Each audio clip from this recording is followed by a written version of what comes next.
আজকে আমার কাছে চলে এসেছিল গিফট বাই পারিন থেকে একটা স্পেশাল গিফট। সো হ্যাঁ এভরিওয়ান, আজকে আমি গিফট বাই পারিন থেকে পারচেস করে নিয়েছিলাম এই দুর্দান্ত ফ্রেমটা। এই ফ্রেমটা নিয়েছিলাম আমি আমার দিদির বার্থডের জন্য, এবং ফ্রেমটা কতটা সুন্দর এসছে তোমরা তো দেখতেই পাচ্ছ। ফ্রেমটার সাথে আমাকে গিফট বাই পারিন থেকে একটা গিফট পাঠিয়েছিল। গিফটের মধ্যে চলো কি আছে তোমাদেরকে দেখাই। গিফটের মধ্যে একটা দুর্দান্ত হেজাব ছিল, যার কোয়ালিটিটা অনেকটাই প্রিমিয়াম এবং আমার খুবই খুবই পছন্দ হয়েছে। তো thank you so much gift বাই পারিন। হেজাবটার সাথে পাঠিয়েছিলে একটা কিউট স্ক্রাঞ্চিস এবং দুটো কিউট কিউট ক্লাচার। ফারিন আপুর কাছে তোমরা সব রকমের জিনিস পেয়ে যাবে, যেমনটি তোমাদের একটু দেখাই চলো।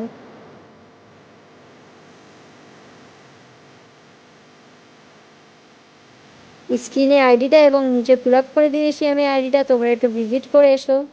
And again thank you.